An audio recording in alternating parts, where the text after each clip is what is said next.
Yuhu, selamat datang di Yuhu Vintia. Oke, teman-teman, gimana kabarnya? Udah pada nonton belum konten sebelumnya? Tentang resep dari snack populer yang ternyata diciptakannya secara tidak disengaja. Lucu ya? Lucu ya ceritanya ya. Nah, oke, jadi minggu ini sama seperti minggu-minggu biasanya, masih di rumah aja. Jadi kita bikin konten aja. Nah, apa sih yang menginspirasi konten kali ini? Jadi tadi pagi kebetulan aku tuh lagi buka memori album di HP yang lama gitu. Jadi ada kejadian di tahun 2011. Waktu itu aku sama ibuku melakukan Euro trip untuk pertama kalinya gitu. Dan at the time kita landed di Vienna atau ibu kotanya Austria di daerah Eropa Timur gitu. Kenapa milihnya ke sana bukan negara yang populer kayak Paris atau misalnya kita landed ke Eropa Barat lainnya kayak Spanyol gitu. Nah, simply aja jawabannya karena tante aku sama om aku waktu itu tahun 2011 mereka kerja di Kedubes RI untuk Slovakia gitu ya. Jadi selama sebulan, selama 30 hari kita numpang tinggal di sana gitu di daerah Bratislava, ibu kotanya Slovakia atau terkenal dengan kota dengan 1000 kastil. Karena pas kesana emang banyak banget tuh kastil-kastil gitu ya. Nah, enaknya lagi di Eropa Timur kalau kita mau jalan-jalan ke negara di sekelilingnya itu car distance gitu. Jadi bisa ditempuh dengan mobil dalam jarak tempuh yang nggak begitu lama gitu. Paling kayak mau dari Bratislava ke Vienna cuma sejam. Bratislava ke Budapest tuh cuma 2 jam gitu. Atau kita main juga tuh ke Ceko, ke Praha gitu. Itu cuma 3 jam. Terus kita main ke Berlin kemana-mana. Nah itu bisa ditempuh dengan mobil. Nah, beruntungnya lagi aku tuh suka banget sama cerita, sama sejarah. Kebetulan om aku yang namanya Om Ruli, halo Om Ruli, apa kabar? Jadi si Om Ruli ini tuh pinter banget, dia tahu banget tentang sejarahnya. Jadi selama pada saat menempuh perjalanan itu, biasanya tuh dia suka cerita gitu tentang living legend, tentang story apa nih yang terkenal di negara tersebut gitu, atau sejarah-sejarahnya. Nah, ini nih yang menarik buat aku. Jadi aku kan ngedengerin tuh sepanjang perjalanan. Ada satu cerita yang menarik banget buat aku kisahnya, yaitu tentang Elizabeth Bathory. Teman-teman tahu nggak, pernah dengar nggak Elizabeth Bathory? Dia itu merupakan kisahnya tuh kisah horor sih kayaknya sih, karena dia merupakan kayak semacam mungkin the first perempuan yang menjadi pembunuh berantai paling banyak saat itu, saat di masanya. Nah, seperti apa ceritanya? Abis ini aku akan ceritain ke teman-teman ya. Jadi seperti biasa nih, aku mungkin matanya akan ke laptop karena aku pengen ceritain prosesnya dengan detail. Takut salah karena kan ini menyangkut tahun, menyangkut nama gitu ya, menyangkut lokasi. Jadi kita dengerin aja ya, karena ceritanya cukup menegangkan. Oke, kita dengerin aja ya. Seru nih. Oke, jadi sekarang udah malam dan aku sendirian. Mari kita cerita tentang Elizabeth Bathory. Jauh sebelum dunia mengenal Elizabeth Bathory, 100 tahun sebelumnya ada sosok yang dikenal dengan nama Vlad the Impaler atau yang dunia kenal sebagai nama Dracula. Jadi si Vlad atau Dracula ini merupakan seorang bangsawan yang gemar menyiksa lawannya di tiang penyula. Nah, apa itu tiang penyula? Google, nanti tahu ya. Nah, 100 tahun kemudian setelah Vlad atau Dracula meninggal ini, muncul kembali tentang cerita pembunuhan berantai yang dilakukan oleh seorang wanita bangsawan bernama Elizabeth Bathory. Atau nanti kita sepanjang cerita kita panggilnya Bathory aja ya. Jadi, si Elizabeth Bathory ini lahir sekitar tahun 1560 gitu. Dia lahir dari keluarga bangsawan kaya raya atau mungkin bisa jadi sebagai bangsawan yang paling kaya di Hongaria saat itu. Nah, keluarga besarnya juga itu merupakan orang-orang yang terpandang ya. Disebutkan bahwa salah satu sepupunya merupakan menteri di Hungaria. Ada juga yang merupakan seorang kardinal, bahkan pamannya itu merupakan raja Polandia ya. Jadi emang orang bangsawan aja yang emang terkenal gitu. Tapi sayangnya keluarga Bathory ini ternyata memiliki sisi gelap juga nih. Ada pamannya atau saudaranya yang merupakan penganut satanis atau penganut pemuja setan. Ada juga sepupunya juga yang ternyata memiliki kelainan jiwa dan suka banget melakukan kejahatan seksual gitu ya. Jadi emang agak unik nih keluarganya Bathory. Sedangkan si Elizabeth Bathory-nya ini gitu, dia merupakan putri dari bangsawan tadi kan, yang dikenal sebagai Dracula versi wanita gitu. Nah, karena kejahatannya menyebabkan dirinya tuh menjadi sosok yang terkenal, yang legendaris dan ditakuti di wilayah Eropa Timur. Dan Bathory disebutkan juga nih dalam sejarah dia merupakan pembunuh berantai yang terkejam di masanya. Nah, lanjut ya. Nah, sebenarnya balik mundur sebelum dia melakukan aksi pembunuhannya itu, Bathory itu karena alasan politik dia dinikahkan oleh seorang pangeran bernama Ferenc Nadasdy. Ini mohon maaf ya kalau spellingnya salah. Jadi nama pangerannya adalah Ferenc Nadasdy gitu. Tapi secara kasta si Ferenc ini dia lebih rendah lah daripada Bathory gitu. Nah, sejarah mencatat sebelum pernikahan berlangsung, ternyata Bathory ini sempat mengandung anak dari hubungannya dengan seorang petani gitu. Jadi dan itu merupakan hubungan terlarang, nggak boleh. Setelahnya dia dibawa ke kastil keluarga untuk melahirkan seorang putri, tapi putrinya tuh dibuang. Nah, semenjak itu kayaknya dia mulai mengalami gangguan kejiwaan gitu. Jadi terganggulah jiwanya. Selain itu, berbicara tentang suaminya sendiri, beliau ternyata tuh sosok yang jarang mendampingi si Elizabeth Bathory ini gitu, karena dia lebih sering berada di medan pertempuran untuk melawan Ottoman Empire. Waktu dulu ada yang namanya Empire-nya Turki lah ya di situ. Nah, si Ferenc ini kemudian menjadi terkenal karena keberaniannya di medan tempur. Dia dianggap sebagai pahlawan Hongaria yang terkenal dengan julukan Black Hero of Hungary. Jadi agak bertolak belakang nih, yang satu pembunuh berantai sedangkan suaminya ternyata adalah pahlawan gitu ya. Nah, Elizabeth yang muda dan ditinggal suami terus, tentu saja dia merasa kesepian gitu. Tapi di sisi lain dia tuh termasuk sisi seseorang yang narsis karena dia selalu mengagumi kecantikannya, yang kemudian dia akhirnya punya banyak tuh kekasih gelap selama si suaminya nggak ada di tempat. Bahkan si Elizabeth ini ternyata pernah melarikan diri dengan kekasih gelapnya, tapi akhirnya dia mengurungkan niatnya dan kembali ke Ferenc dan dimaafkan gitu ya. Kemudian ceritanya berlanjut nih. Elizabeth Bathory ini kemudian mulai terpengaruh dengan satanisme yang diajarkan oleh pelayan terdekatnya. Jadi pelayannya itu udah lebih dulu menganut ajaran satanisme. Bathory yang memiliki kegangguan jiwa dan merasa kesepian, akhirnya dia diajak dan terpengaruh gitu. Nah, pelayannya ini namanya Dorca ya. Jadi ada Bathory, ada Dorca. Akhirnya si Bathory ini mulai merasa punya ketertarikan dengan penyiksaan. Dimulai ketika keluarganya itu punya musuh-musuh politik gitu ya.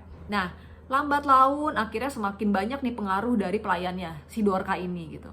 Elizabeth akhirnya mulai menyenangi kepuasan seksual lewat penyiksaan yang dilakukan terhadap pelayan-pelayannya yang masih muda. Jadi dia emang suka nyiksa pelayan-pelayan lain gitu, karena kan kastil bangsawan pasti pelayannya banyak gitu ya. Nah, selain Dorca, ternyata dia juga berkomplot dengan pelayan-pelayan jahat lainnya. Jadi ada 4 orang pelayan gitu. Jadi selain Dorca, ada 3 lagi yang memang menjadi kaki tangannya si Bathory saat itu. Nah, para gadis muda ini disiksa, diikat, ditelanjangi, lalu dicambuk menggunakan berbagai alat untuk menyakiti tubuhnya gitu ya. Nah, udah nih, gak lama, udah setelah itu lambat laun suaminya yang tetap bertempur, dia meninggal. Suaminya meninggal gitu ya. Akhirnya si Bathory makinlah dia merasa insecure mungkin ya, sampai akhirnya dia takut untuk menjadi tua gitu.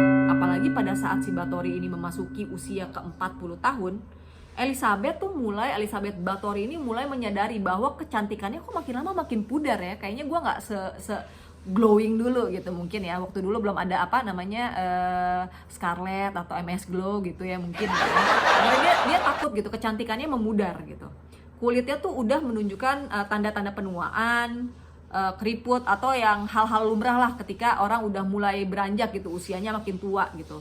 Nah, tapi bagi Elizabeth, si pemuja kesempurnaan dan kecantikan, dia akan melakukan apa saja supaya kecantikannya itu tetap terjaga. Nah, suatu hari si Bathory ini dia sedang dilayani oleh pelayan-pelayannya gitu ya, lagi mempercantik diri lah. Jadi ada seorang pelayan yang masih gadis, dia tuh menyisir rambutnya Bathory. Jadi lagi disisirin, kan biasanya bangsawan tuh disisirin gitu sama pelayan-pelayannya. Nah, nggak sengaja sisirnya itu pas lagi disisirin rambutnya kenceng banget, keras banget. Akhirnya si Bathory tuh merasa terusik gitu. Dia memukul pelayan yang mudanya itu sampai berdarah. Jadi pas dipukul, pas berdarah, darah dari sang pelayannya itu netes ke tangannya Bathory gitu ya. Dia netes ke tangannya Bathory. Nah, di situ Bathory melihat, loh, kok darah yang menetes di tangannya dia ngebuat dia tuh tampak awet muda gitu. Jadi bikin lebih muda. Jadi dia punya anggapan sendiri yang halu gitu. Jadi darah orang netes ternyata bikin dia lebih awet muda gitu. Sehingga dia menganggap bahwa darah itu merupakan rahasia awet muda.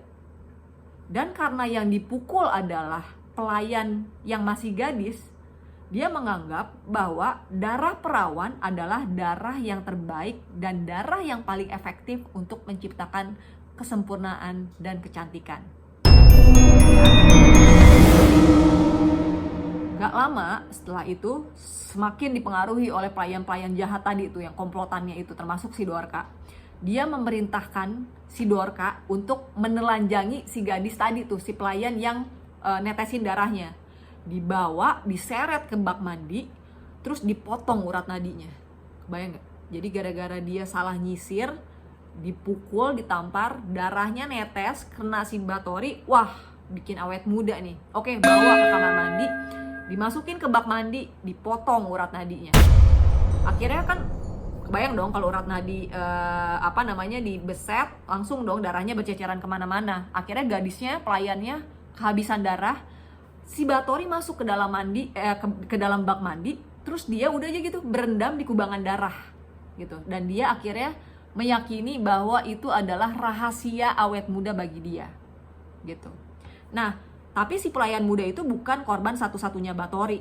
Justru semenjak kematian gadis pelayan itu, dia mulai menjalani banyak siksaan dan makin banyak pelayan yang ditangkepin dan dibunuh sampai kehabisan darah. Jadi emang kejam banget orang. Nah, karena kecerdasan, jadi emang si Bathory ini tuh terkenal juga dengan kecerdasannya. Karena kecerdasan dan kecantikannya, Bathory tuh memancing para korban-korban di dalam istana dengan iming-iming, oh mau gak nih dapat pendidikan yang lebih tinggi, ayo kerja sama saya gitu. Akhirnya banyak dong orang-orang yang masih muda datang gitu, mau voluntary bekerja sama Bathory. Tapi sayangnya pelayan yang masih gadis itu disiksa secara mengerikan, dipotong-potong tubuhnya, dipotong-potong bagian tubuhnya, dan darahnya tuh diambil untuk persediaan mandinya, persediaan darah untuk mandinya si Bathory gitu ya. Nah, seringkali tuh ya, si Elizabeth saking dia kejamnya, pas dia berendam, dia tuh sambil ngeliatin korban-korbannya tuh mati kehabisan darah. Bahkan sesekali dia juga minum darahnya pelayan-pelayan gadis itu. Jadi emang udah sakit sih orangnya ya. Banyak banget yang dikumpulin, banyak banget yang mati gara-gara Bathory, sampai akhirnya sejarah mencatat lebih dari 600 bahkan sampai 650 gadis pelayan meninggal karena Bathory.